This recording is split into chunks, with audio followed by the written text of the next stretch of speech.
नमस्कार विद्यार्थी मित्रों, यूनिवर्सल स्कूल आयोजित ऑनलाइन एज्युकेशन में आप सर्वेनु हार्दिक स्वागत है। मित्रों, आपणे धोरण 8 नी अंदर स्वाध्याय नंबर 15 आलेखनो परिचय स्वाध्याय शुरू करवा जई रह्या छीए, जेना लेक्चर नंबर 1 नी अंदर आपणे आलेखनो उपयोग कई रीते थाय एने समजवानो प्रयत्न करीशुं। तो आओ शुरू करिए धोरण 8 में स्वाध्याय नंबर 15 आलेखनो परिचय लेक्चर नंबर 1 एनो दाखला नंबर 1 नी आपणे चर्चा करी रह्या छीए। प्रश्न छे, नीचे आपेल आलेख होस्पिटल में एक दर्दीनु दर कलाके लीधेल तापमान दर्शावे छे। अहींया एक आलेख आपवामां आवेलो छे। आ आलेखनी अंदर कोई एक दर्दीना शरीरनु जुदा जुदा समयनु तापमान आपेलू है। आ तापमान ने आधारे आ आलेखने आधारे आपणे थोड़ा कंईक प्रश्नों आपेला है, ए प्रश्नों चर्चा करवानी है।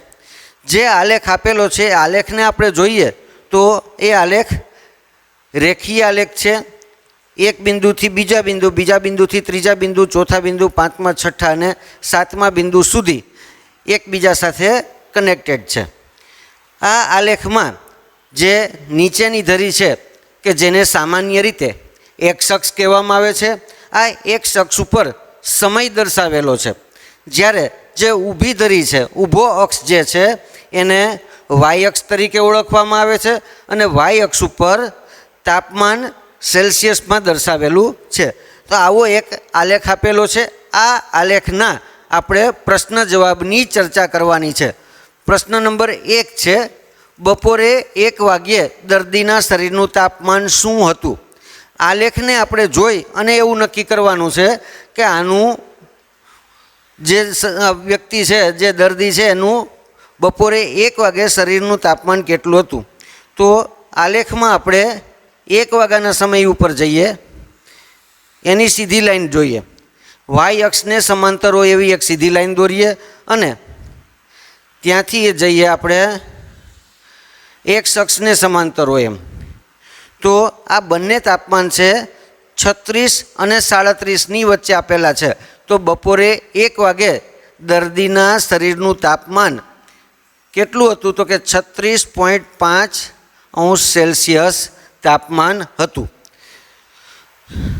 बीजो प्रश्न है, दर्दीना शरीरनु तापमान 38.5 अंश सेल्सियस क्यारे हतुं। तो तापमान पर जईए, तापमान कई जग्याए तो के 38 अने 39 नी वच्चे 38.5। तो त्यांथी आपणे एक शख्स ने समांतर एक लाइन दोरी अने ए लाइन ने आपणे नीचे लावीए तो नीचे आवशे 12 ऊपर। तो આપણે એવું કહી શકીએ કે દર્દીના શરીરનું તાપમાન 38.5 અંશ સેલ્સિયસ હતું બપોરે 12 વાગ્યે। ओके मित्रों, જ્યારે આપણે આ પ્રશ્નોની ચર્ચા કરવા જઈ રહ્યા છીએ, જે કરીએ છીએ ત્યારે એક ખાસ વસ્તુ ધ્યાન રાખવાનું છે। જે વિદ્યાર્થીઓ અત્યારે માત્ર વિડીયો જ જુએ છે એ લોકોએ વિડીયોને જરાક પોઝ કરો અને ગણિતનું પુસ્તક લઈ અને બેસો કે જેથી કરીને તમે પણ આલેખને સારી રીતે જોઈ શકો। જો તમે પુસ્તકની અંદર આલેખ જોશો તો તમને વધારે સારી રીતે ખ્યાલ આવશે કે આપણે આલેખમાં કઈ રીતે આગળ વધવાનું છે। તો પુસ્તક લઈ લીધા બાદ હવે ત્રીજા પ્રશ્નની આપણે ચર્ચા કરીએ તો કે આ સમગ્ર સમય દરમિયાન 2 વખત તાપમાન સમાન હતું, તે સમય ક્યાં હતા। 9 वागे तापमान, 10 वागे तापमान, 11 वाग्यानुं तापमान, 12 वाग्यानुं तापमान, 1 वाग्यानुं तापमान अने 2 वाग्यानुं तापमान। आ बंने तापमान वच्चे कोई चढ़ उतर के ત્રાસી कोई रेखा आवती नहीं। तो आपणे एवुं कही सकीए कि 1 वाग्यानुं तापमान अने 2 वाग्यानुं तापमान बंने वखत समान हता। तो आ समग्र समय दरमियान 2 वखत तापमान समान हतुं। ते समय क्या था तो के 1 PM अने 2 PM ना समय दरमियान આ બંને તાપમાન સમાન હતા. ત્યારબાદ ડી પ્રશ્ન, બપોરે 1:30 વાગ્યે શરીરનું તાપમાન શું હતું?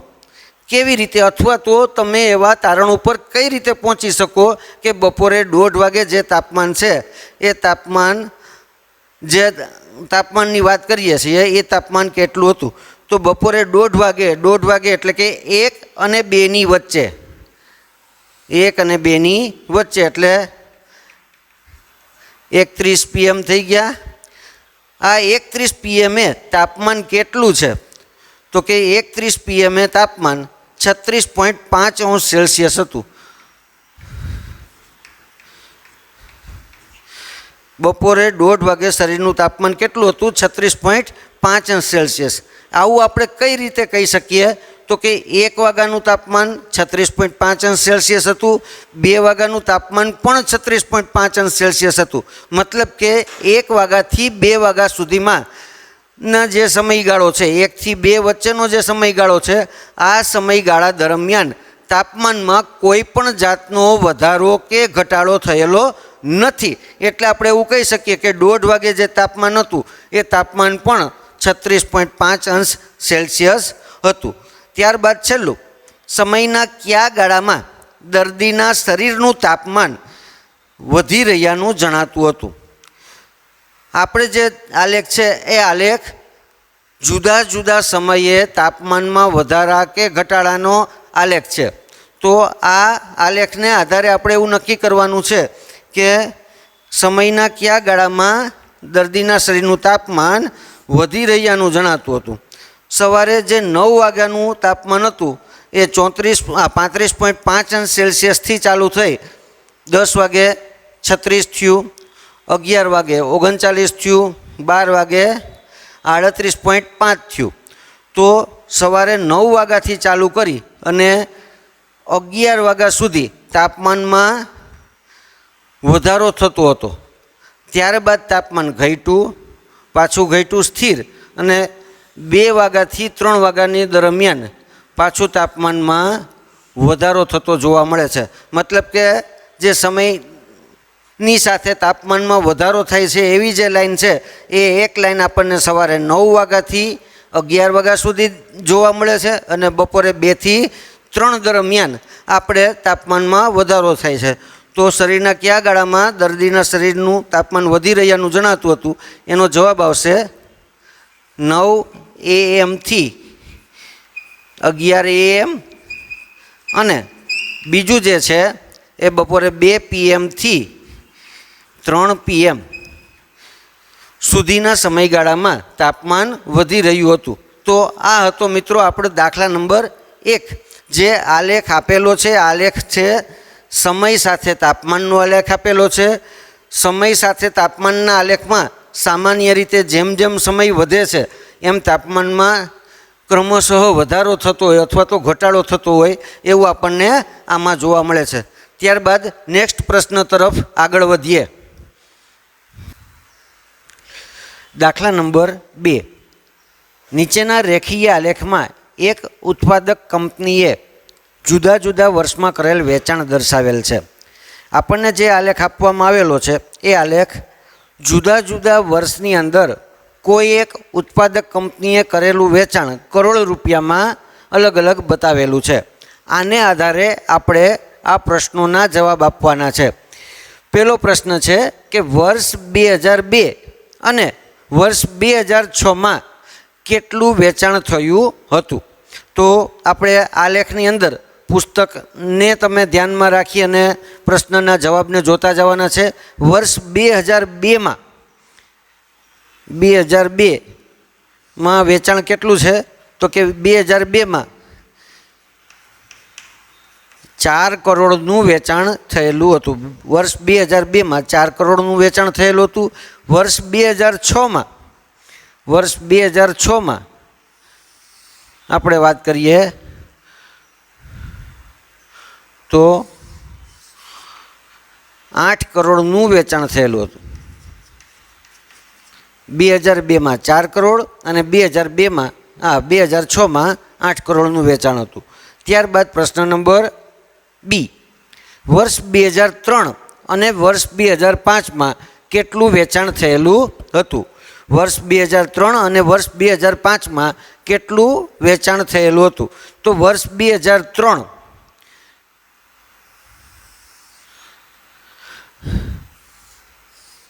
એ આવે છે 6 અને 8ની વચ્ચે, એટલે કે વર્ષ 2003માં 6 અને 8ની વચ્ચે, એટલે કે 7 કરોડ રૂપિયાનું વેચાણ થયું હતું. અને વર્ષ 2005માં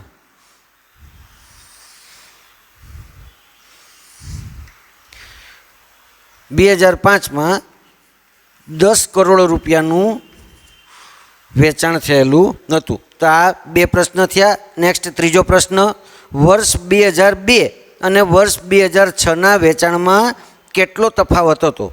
વર્ષ 2002નું જે વેચાણ છે એ છે 4 કરોડનું અને વર્ષ 2006નું જે વેચાણ છે એ છે 8 કરોડનું. તો આપણે વેચાણનો તફાવત બરાબર 8 કરોડ માઇનસ 4 કરોડ, મતલબ કે બંનેના વેચાણનો જે તફાવત હતો એ હતો 4 કરોડ રૂપિયાનો તફાવત હતો. વર્ષ 2002માં 4 કરોડનું હતું, વર્ષ 2006માં 8 કરોડનું વેચાણ હતું. એટલે કે 2002 અને 2004ની વચ્ચે આપણે જે વેચાણ છે એ વેચાણનો તફાવત 4 કરોડ રૂપિયાનો હતો. ત્યારબાદ છેલ્લો પ્રશ્ન, કયા વર્ષના વેચાણનો તફાવત અગાઉના વર્ષની સરખામણીએ મહત્તમ હતો? એક વર્ષથી બીજા વર્ષ અને બીજા વર્ષથી ત્રીજા વર્ષ, ત્રીજા વર્ષથી ચોથા વર્ષ ને ચોથા વર્ષથી પાંચમા વર્ષ, આ દરેક વર્ષની અંદર આપણે કેટલું વેચાણ થયું છે અને અગાઉના વર્ષ કરતાં કેટલું વેચાણ થયું છે, સૌથી પહેલાં તો એને જાણવાનો પ્રયત્ન કરીએ. તો કે વર્ષ 2002માં હતું 4 કરોડનું અને વર્ષ 2003માં થયું 7 કરોડનું. તો 2 અને 3ની વચ્ચે જે વેચાણનો તફાવત છે એ 3 કરોડ રૂપિયાનો છે. વર્ષ 2003માં 7 કરોડ અને વર્ષ 2004માં 6 કરોડનો, મતલબ કે 2004 કરતાં 2003માં 1 કરોડ રૂપિયાનું વેચાણ ઘટ્યું. ત્યારબાદ 2004માં 6 કરોડ છે અને 2005માં 10 કરોડ છે, મતલબ કે 6 થી 10 એટલે કે 4 કરોડ રૂપિયાનું જે વેચાણ છે એ અગાઉના વર્ષ કરતાં 4 કરોડ રૂપિયાનું વેચાણ વધેલું છે. ફરી પાછું 2005થી 2006ની વાત કરીએ તો 2006માં વેચાણ ઘટેલું છે. તો આપણે એવું કહી શકીએ કે 2004 કરતાં 2005માં જે વેચાણનો તફાવત હતો એ મહત્તમ હતો.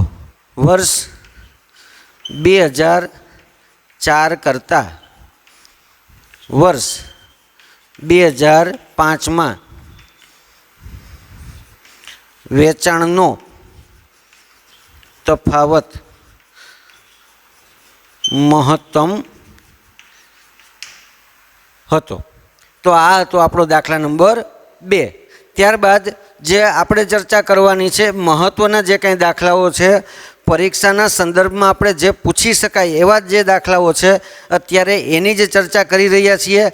એટલે દાખલા નંબર 2 પછી હવે આપણે ચર્ચા કરીએ દાખલા નંબર 7ની. ઓકે, ત્યારબાદ પ્રશ્ન નંબર 7. આપણે હમણાં જ જે રીતે ચર્ચા થઈ એ રીતે જે અત્યારે અગત્યના પ્રશ્નો છે એ પ્રશ્નોની જ આપણે ચર્ચા કરી રહ્યા છીએ. પ્રશ્ન નંબર 7, નીચે આપેલ કયા આલેખો સમય અને તાપમાન માટે શક્ય છે? તમારા જવાબો સમજાવો. અહીંયા 4 જુદા જુદા સમય અને તાપમાનના આલેખ આપેલા છે. કોઈ એક સમયની અંદર સમય જેમ જેમ વધે છે એમ તાપમાનમાં વધારો થાય છે એવું બતાવ્યું છે. એકમાં એવું બતાવેલું છે કે સમય વધે છે એમ તાપમાનમાં ઘટાડો થાય છે. એકમાં એવું બતાવ્યું છે સમય જે છે એ સ્થિર છે પણ તાપમાનમાં સતત વધારો થાય છે. અને ચોથું આપેલું છે સમય જે છે એ વધે છે પણ તાપમાન છે એ સ્થિર છે. તો આ 4માંથી કયા આલેખ શક્ય છે અને કયા આલેખ શક્ય નથી એવી આપણે ચર્ચા કરવાની છે. સૌથી જે પહેલો પ્રશ્ન છે, પહેલો આલેખ જે છે સમય જેમ જેમ સમય વધે છે એમ તાપમાનમાં પણ વધારો થાય છે.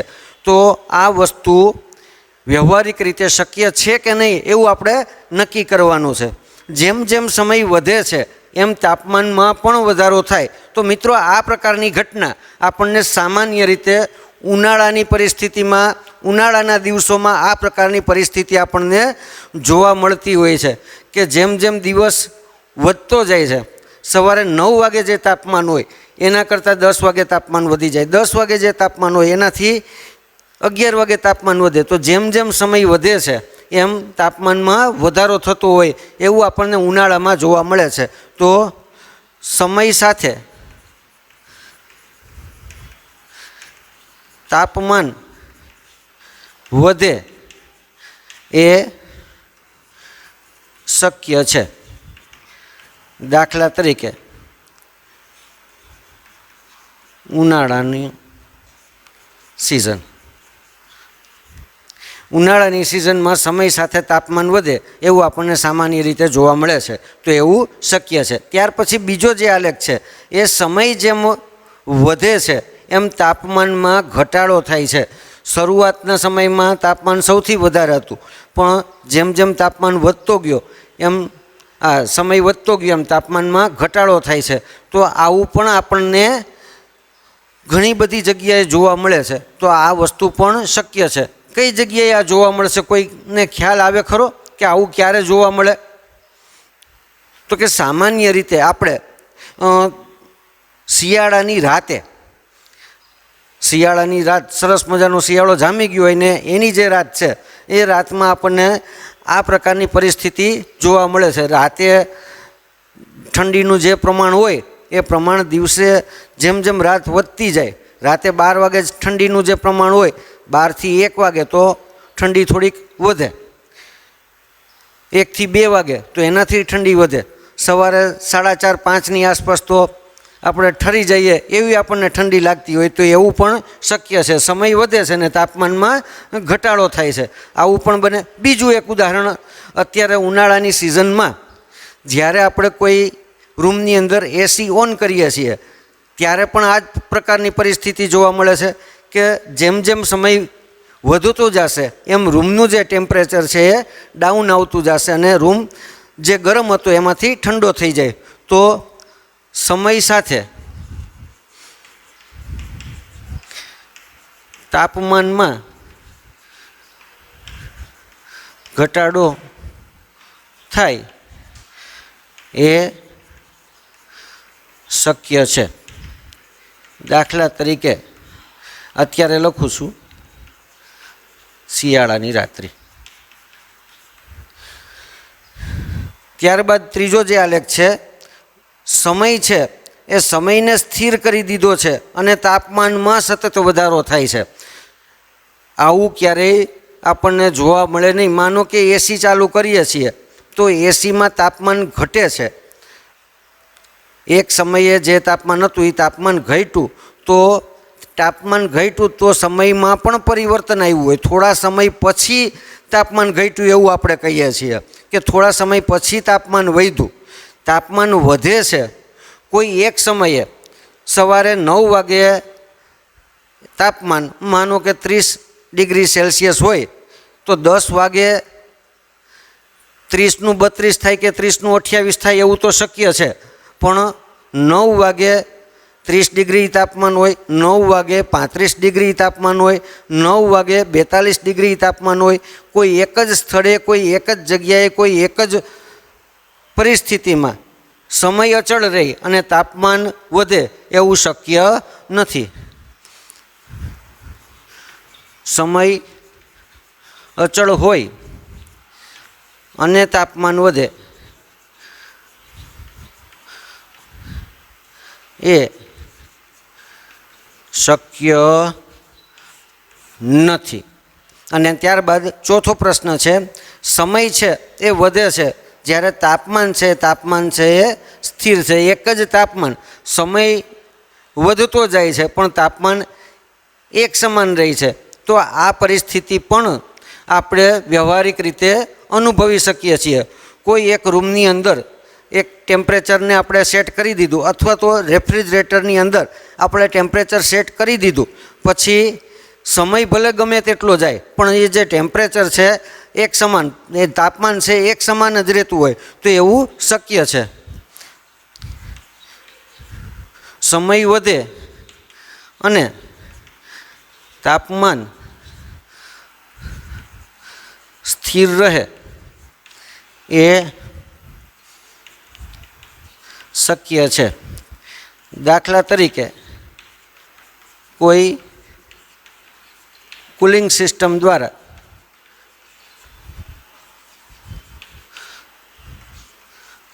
નિયંત્રિત તાપમાન. તો આ હતા સમયની સાથે તાપમાનના વધારા કે ઘટાડાના આલેખો. ત્યારબાદ નેક્સ્ટ પ્રશ્ન તરફ આપણે આગળ વધીએ. ખાસ મિત્રો ધ્યાન રાખવાનું છે, આની અંદર જ્યારે સમય અને તાપમાનની વાત કરીએ છીએ તો આ ચારમાંથી કોઈ બે આકૃતિઓ આપીને કે કોઈ એક આકૃતિ આપી અને તમને એવું પરીક્ષામાં પૂછવામાં આવે કે આવું શક્ય છે કે નથી, તો તમારે આ કારણ સાથે એનો જવાબ આપણે આપવો પડે. તો હવે નેક્સ્ટ પ્રશ્ન તરફ, નેક્સ્ટ મુદ્દા તરફ આગળ વધીએ. મિત્રો, અત્યાર સુધી આપણે જે કંઈ ચર્ચા કરી એ એક ચોક્કસ પ્રકારના આલેખ આપેલા હતા, રેખીય આલેખ હતા. આ રેખીય આલેખની અંદર જુદા જુદા જે કંઈ બિંદુઓ હતા એ બિંદુઓને આધારે આપણે માહિતી નક્કી કરી. પણ માનો કે તમને કોઈ એક બ્લેન્ક પેપર આપવામાં આવે છે અને એની અંદર તમારે આવા બિંદુઓને દર્શાવવાના થાય, આવો આલેખ દોરવાનો થાય, તો શું કરવાનું છે, શું કાળજી રાખવાની છે, કઈ કઈ બાબતોને આપણે ધ્યાનમાં લેવી પડે એની ચર્ચા કરીએ. ને એના માટે જે કંઈ મહત્ત્વના મુદ્દાઓ છે એ મુદ્દાઓની ચર્ચા કરીએ. સૌથી પહેલાં તો કોઈ પણ એક સમતલની અંદર બિંદુની સ્થિતિ શું છે. કોઈ એક ટપકું કરેલું છે, આ ટપકું અહીંયા આગળ આપેલું છે, આ લંબચોરસની અંદર આ જે બિંદુ આપેલું છે એ બિંદુ સુધી મારે જો પહોંચવું છે તો કોઈ વ્યક્તિને હું પૂછું તો એ શું કહેશે, તો કે સામાન્ય રીતે કોઈ વ્યક્તિ એવું કહે કે ડાબી બાજુથી થોડુંક આગળ વધો એટલે તમને એ બિંદુ મળશે. પણ ડાબી બાજુથી થોડુંક આગળ વધું તો કઈ બાજુ, ઉપર કે નીચે? તો પાછું એવું કહેશે કે ઉપરથી થોડુંક નીચે, અથવા તો નીચેથી થોડુંક ઉપર જવાનું છે. આવું થાય. જમણી બાજુથી તો કે ડાબી બાજુ હાઈલા જાઓ, ઘણું બધું આગળ આવશો પછી એક બિંદુ મળશે તમને. તો બિંદુઓનું સ્થાન નક્કી કરવા માટેની જે પદ્ધતિ છે આ પદ્ધતિ રેને દેકાર્તે નામના ગણિતશાસ્ત્રીએ વિકસાવેલી હતી. ફરીથી, આ બિંદુનું સ્થાન નક્કી કરવા માટેની જે પદ્ધતિ છે એ પદ્ધતિ રેને દેકાર્તે નામના ગણિતશાસ્ત્રીએ આ પદ્ધતિ વિકસાવેલી હતી. ને એટલા માટે આ જે સમતલ છે, આ જે આલેખ છે એ આલેખને કાર્તેજીય સમતલ તરીકે આપણે ઓળખીએ છીએ, અથવા તો કાર્તેજીય યામ પદ્ધતિ તરીકે ઓળખવામાં આવે છે. આ કાર્તેજીય યામ પદ્ધતિ કઈ રીતે છે, અથવા તો એને કઈ રીતે આપણે એપ્લાય કરવાનું થાય, તો કે કોઈ એક પેપર કે જેમાં આડી ઊભી રેખાઓ દોરેલી હોય અને એને નાના નાના ચેક્સ બનતા હોય, તો આવી જે ચેક્સવાળી બુક છે એ બુકને આપણે જો ધ્યાનમાં લઈએ તો સામાન્ય રીતે આપણે એને ગ્રાફ પેપર તરીકે ઓળખીએ છીએ. આ ગ્રાફ પેપરની રચના રેને દેકાર્તે નામના ગણિતશાસ્ત્રીએ કરેલી હતી. એની અંદર આડા ઊભા ઘણી બધી અસંખ્ય એવી રેખાઓ આપેલી હોય છે. સામાન્ય રીતે આપણે જે ગ્રાફ પેપરનો ઉપયોગ કરવાના છીએ, ગ્રાફ બુકનો ઉપયોગ કરવાના છીએ, એમાં જે ખાનાઓ છે એમાં 1 સેન્ટીમીટરની અંદર 5 ખાના હોય એવી ગ્રાફ બુકનો ઉપયોગ કરવાના છીએ. ઘણા ગ્રાફ એવા આવે છે કે જેમાં 1 સેન્ટીમીટરમાં 10 ખાના હોય છે. તો આ જે ગ્રાફ બુક છે એમાં જે કંઈ આડી રેખાઓ છે એ આડી રેખાને એક્સ અક્ષ તરીકે ઓળખવામાં આવે છે. આડી રેખાને એક્સ અક્ષ તરીકે ઓળખવામાં આવે છે, જ્યારે ઊભી જે રેખા છે એને વાય અક્ષ તરીકે ઓળખવામાં આવે છે. જે આડી રેખા છે એને એક્સ અક્ષ, ઊભી જે રેખા છે એને વાય અક્ષ તરીકે ઓળખવામાં આવે છે. एक्स अक्ष पर जो આપણે સંખ્યાઓને દર્શાવીએ તો એની શરૂઆત 0 થી થાય। 0, 1, 2, 3, 4, 5, 6, 7, 8 દરેક સેન્ટીમીટરના જે ખાના છે એ ખાના ઉપર આપણે આવા અંકો લખવાના થાય। સાથે સાથે વાય અક્ષ ઉપર પણ જ્યારે આપણે દર્શાવીએ છીએ તો વાય અક્ષની શરૂઆત પણ શૂન્યથી થશે। 0, 1, 2, 3, 4, 5, 6, 7, 8, 9 આ રીતે વાય અક્ષ ઉપર દરેક સેન્ટીમીટરના ગેપમાં આપણે એક એક અંકો લખવાના થાય। એવી રીતે આડી ધરી જે છે આડી રેખા એક્સ અક્ષ એની પર પણ એક એક સેન્ટીમીટરના અંતરે આવા બિંદુઓ લખવાના થાય। હવે મિત્રો જ્યારે એક્સ અક્ષ અને વાય અક્ષની વાત કરીએ છીએ સૌથી નીચેની આપણે જે લાઈન દોરી છે એ લાઈનને એક્સ અક્ષ, જે ડાબી બાજુની સૌથી ઊભી લાઈન છે એને વાય અક્ષ તરીકે ઓળખીએ છીએ। એક્સ અક્ષ અને વાય અક્ષ જ્યાં આગળ ભેગા થાય આ બિંદુને સામાન્ય રીતે ઉગમ બિંદુ તરીકે ઓળખવામાં આવે છે। એક્સ અક્ષ અને વાય અક્ષ એકબીજાને જ્યાં છેદે છે, એક્સ અક્ષ અને વાય અક્ષ એકબીજાને જ્યાં છેદે છે એવા બિંદુને ઉગમ બિંદુ તરીકે ઓળખવામાં આવે છે। આ જે કંઈ બિંદુઓ છે એ બિંદુઓને દર્શાવવા માટેની ચોક્કસ પદ્ધતિ છે। એ દર્શાવવા માટેના જે અંકનો ઉપયોગ થાય એને નિર્દેશાંક તરીકે ઓળખવામાં આવે છે। જે કંઈ અંકો છે અંકોને નિર્દેશાંક તરીકે ઓળખવામાં આવે છે। તો જે ઉગમ બિંદુ છે એના નિર્દેશાંક, ઉગમ બિંદુના નિર્દેશાંક થશે 0 અને 0। મતલબ કે પહેલું જે છે એ આખા પેપરમાં ડાબી બાજુથી જમણી બાજુ તરફ જવા માટેનું આપણને સંકેત આપે છે। પહેલું જે છે એ એક્સ અક્ષ પરનું બિંદુ આવશે અને બીજું જે બિંદુ આવશે એ વાય અક્ષ પરનું બિંદુ આવશે। મતલબ કે જે ડાબી બાજુનું બિંદુ છે, ડાબી બાજુથી જમણી તરફ બાજુ જવા માટેના જે બિંદુની વાત કરીએ છીએ એ બિંદુને આપણે એક્સ અક્ષ તરીકે ઓળખશું, એને પહેલાં લખશું। બીજું એક બિંદુ જે છે એ ઉપર નીચે થતું હશે તો ઉપર નીચે જે બિંદુ થાય છે એ બિંદુને આપણે વાય અક્ષ તરીકે ઓળખીશું। તો ઉગમ બિંદુનું પહેલું જે બિંદુ છે એ 0, વાય અક્ષનું પહેલું બિંદુ આવશે 0, એટલે કે ઉગમ બિંદુના જે નિર્દેશાંક છે એને 0, 0 કહેવામાં આવે છે। માનો કે આવું એક ગ્રાફ પેપર છે, ગ્રાફ પેપર ઉપર આપણે આવું દર્શાવેલું છે અને અહીંયા આગળ હું એક બિંદુ દર્શાવું છું કે જેને નામ આપું એ। હવે આ એ બિંદુના નિર્દેશાંકની આપણે વાત કરીએ તો બિંદુ એના નિર્દેશાંક આપણે કઈ રીતે દર્શાવી શકશું તો કે એ બિંદુ છે એ એક્સ અક્ષને ક્યાં સ્પર્શે છે એ જોવાનું છે। એ બિંદુ એક્સ અક્ષને ક્યાં સ્પર્શે છે તો કે 3 ઉપર। તો સૌથી પહેલાં લખવાના 3। જે બિંદુ છે સૌથી પહેલાં એક્સ અક્ષને ક્યાં સ્પર્શે એ લખવાનું છે, ત્યારબાદ વાય અક્ષને એ ક્યાં સ્પર્શે છે એવું લખવાનું છે। મતલબ કે એ બિંદુ છે વાય અક્ષ ઉપર 5 ઉપર સ્પર્શે છે તો ત્યાં આગળ લખશું 5, એટલે કે એ બિંદુ છે એના નિર્દેશાંક 3 અને 5 થાય। માનો કે બીજું એક બિંદુ લઉં છું, એ બિંદુને નામ આપું બી। હવે આ બી બિંદુ એના નિર્દેશાંકની આપણે વાત કરીએ તો બી બિંદુ છે એક્સ અક્ષને કઈ જગ્યાએ સ્પર્શે છે તો કે 2 ઉપર સ્પર્શે છે। વાય અક્ષને કઈ જગ્યાએ સ્પર્શે છે તો કે 8 સ્પર્શે છે। તો બીના જે નિર્દેશાંક છે એ થશે 2, 8। માનો કે કોઈ એક બિંદુ લઉં છું અહીંયા આગળ સી બિંદુ, તો સી બિંદુ છે એ એક્સ અક્ષને કઈ જગ્યાએ સ્પર્શે છે તો કે એક્સ અક્ષને સ્પર્શે છે 6, એટલે કે 6, અને વાય અક્ષને સ્પર્શે છે 1 ઉપર। એટલે સી જે બિંદુ છે એ બિંદુના નિર્દેશાંક 6, 1 થશે। માનો કે કોઈ એક બિંદુ અહીંયા આગળ આપેલું છે ડી બિંદુ। આ ડી બિંદુ છે એ એક્સ અક્ષને કઈ જગ્યાએ સ્પર્શે છે તો કે એક્સ અક્ષને એ સ્પર્શે છે 0 એ, એટલે ડી બિંદુ થશે 0। વાય અક્ષને ક્યાં સ્પર્શે છે તો કે 6 ઉપર જ છે એટલે 0, 6।